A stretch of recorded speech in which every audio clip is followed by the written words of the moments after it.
पर राम कौशल्या के पास नहीं पहुंच पाए थे, तब तक सीता पहले पहुंच गई, राम के पहुंचने से पहले।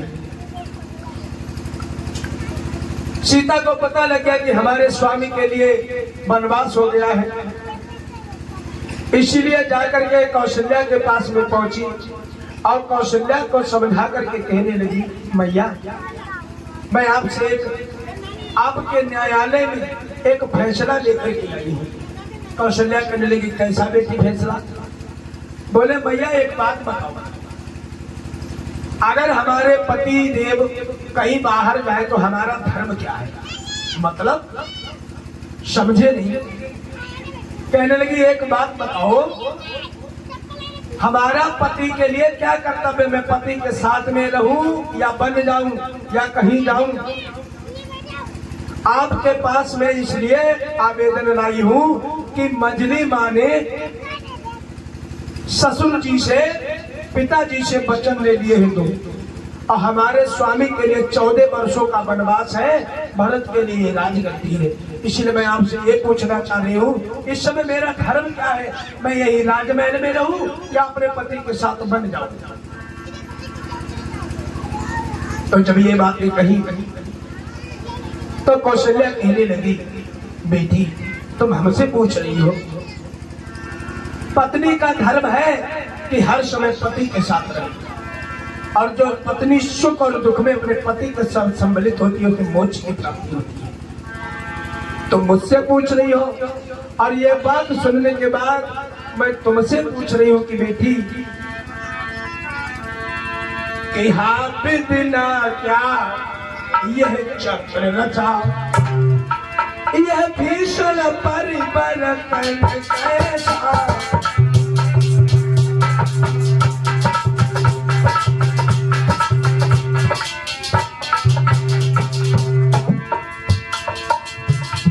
आप बिना यह क्या, यह भीषण परिवर्तन कैसा?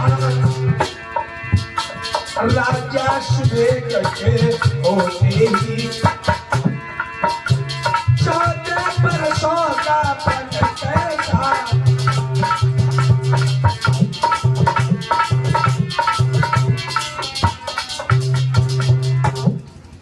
एकदम से मैया कहने लगी, क्या करी हो बेटी? राम के लिए 14 वर्षों का वनवास। बोले हाँ। बोले क्या बता?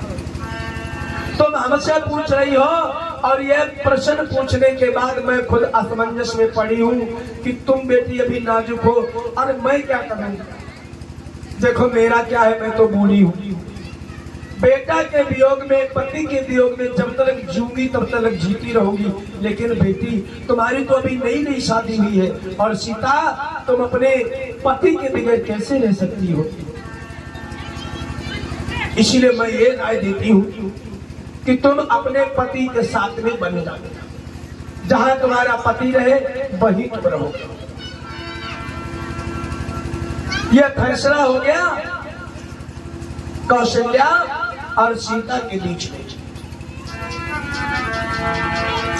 यह न्यायालय फैसला लेकर के मैया बैठी थी और आशीर्वाद दे दिया कौशल्या ने कि जाओ बेटी, हम तुम्हें ये आशीर्वाद देते हैं, अगर तुम अपने पति के साथ में बन को जाओगी तो जितने भी सास ससुर हैं,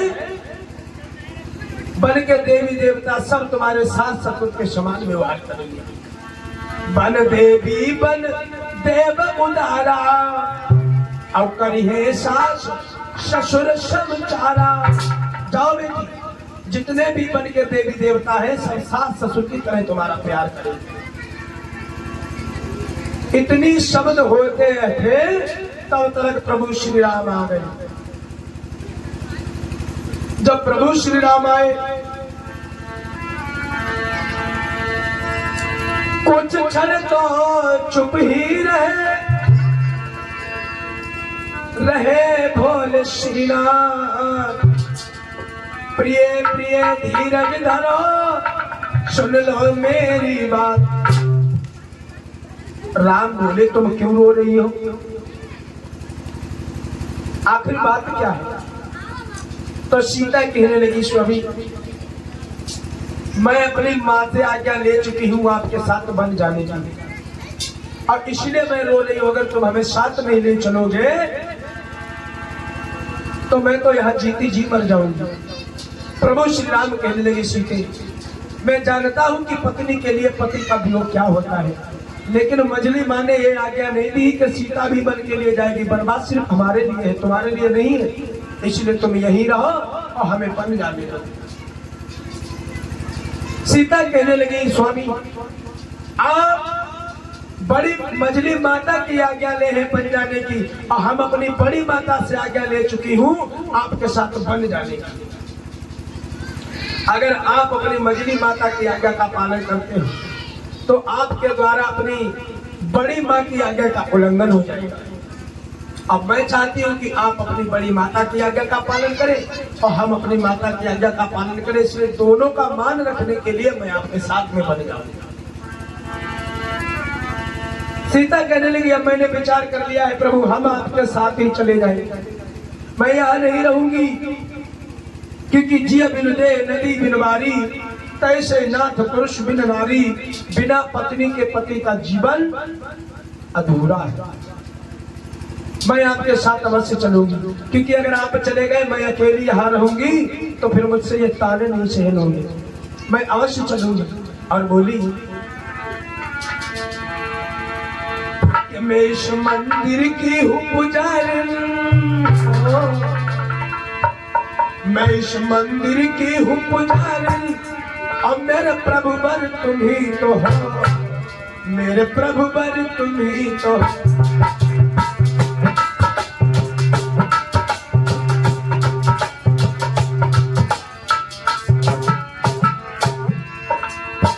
सीता बोली, मेरे जप तुम, मेरे तप तुम, मेरे ईश्वर तुम ही तो हो,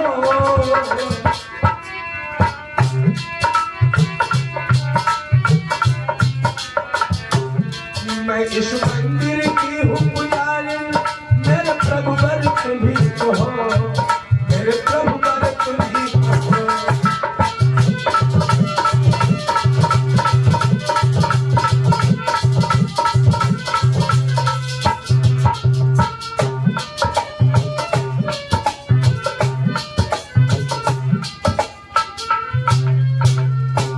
सीता कहने लगी, स्वामी मैं आपको छोड़ करके कहीं नहीं जाऊंगा। पतिव्रता स्त्री के जीवन में पति ही सब कुछ है, पति ही सर्वत्र है, इसलिए जब आप चले जाओगे मैं क्या करूंगी जी करके, इसलिए मैं आपके साथ में अवश्य वन के लिए चलूं। दोनों लोग तैयार हो गए। कौशल्या के कहने पर राम ने सीता को साथ में ले लिया कि ठीक है, अगर तुम इतनी आग्रह करती हो तो चलो, ले बाहर चल सकता हूं।